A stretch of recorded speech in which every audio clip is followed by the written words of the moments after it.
பொதுவாக வளர்ந்து வருகிற தமிழ்நாட்டை ஆளப்போகிற தமிழக வெற்றி கழகத்துடைய தலைவருடைய திரைப்படம் என்பது தமிழ்நாட்டில் என்று வெளியிடப்படும் என்று ஆவலோடு மக்கள் காத்து கொண்டிருக்கிற நேரத்தில் இது போன்ற தடைகள் ஏற்படுமானால் அதை ஏற்படுத்தக்கூடியவர்களுக்கு வலு சேர்க்காது.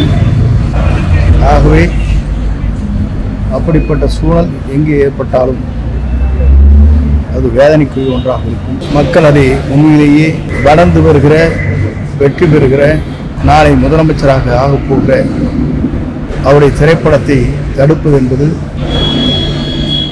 சரியாக இருக்காது. அப்படி யாராவது எண்ணினால் அது அவர்களுக்கு பாதகமாக முடியும்.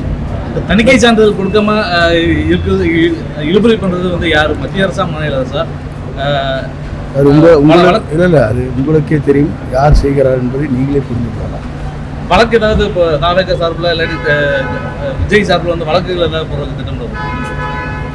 அது போன்ற என்னுடைய கவனத்துக்கு வரவில்லை. அது போன்ற நிலை இல்லை. ஈரோட்டில் நடந்த கூட்டத்தில் வந்து பிஜேபி கூட்டத்தில் வந்து பெரியாரை நீக்குவோம் அப்படின்னு சொல்லிட்டு முன்னாள் அதிமுக அமைச்சர்களை வச்சுட்டு பேசியிருக்காங்க. இது எப்படி பார்க்குறீங்க? ஈரோட்டில் நடந்தது பெரியாரை பற்றி பெரியாரை நீக்குவோம்னு சொல்லி பேசியிருக்காங்க.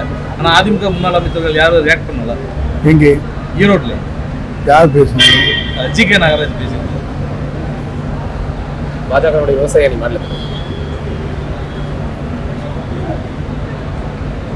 பொதுவாக ஒவ்வொருவரும் ஒரு கருத்துக்கள் சொல்கிறார்கள். எங்களுடைய கொள்கை தலைவர்கள் அவர் ஒருவராக இருக்கிறார்.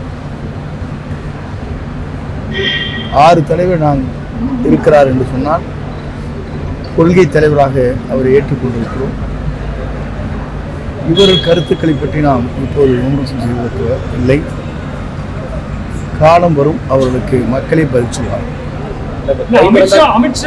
அமித்ஷா வந்து என்டிஏ ஆட்சி தான் தமிழ்நாட்டில் அமையும் அப்படின்ற மாதிரி சொல்றாரு. ஆனால் எடப்பாடி வந்துட்டு என்ன சொல்றாருன்னா அதிமுக ஆட்சி தான் அமையுன்றாரு. தனிப்பெரும் பெருமாள் ஆட்சி அமைப்புன்றாரு. 5000 ரூபா கொடுக்குறாரு நாங்கள் ஆட்சிக்கு வந்ததுக்கு அப்புறம் ஒவ்வொரு ரேஷன் கார்டுக்கும். ஒவ்வொருடைய கருத்தும் ஒவ்வொன்றாக இருக்கிறது. அதற்கு அவர்களிடத்தில் தான் கூட்டணியில தான் கேட்க வேண்டுமே கேள்வியை தவிர இடத்திலே கேட்பது சரியாக இருக்காது. ஆனால் தமிழக அரசு இன்னைக்கு இந்த லேப்டாப் எல்லாம் இன்னைக்கு ஃபுல்லாக ரிலீஸ் பண்ணியிருக்காங்க. தமிழகம் முழுவதும் முதலமைச்சர் கலந்துருக்காங்க. அதே போன்று இந்த 3000 ரூபாய் ரேஷன் கார்டு கொடுத்துருக்காங்க. 5 ஆண்டுக்கு முன்னாலே வழங்கி இருக்க வேண்டும். 5 ஆண்டுக்கு முன்னாடி படித்து முடித்த மாணவருடைய நிலை என்ன என்பதை கல்வியாளர் அத்தனை பேரும் தெரிந்து கொள்வார்கள்.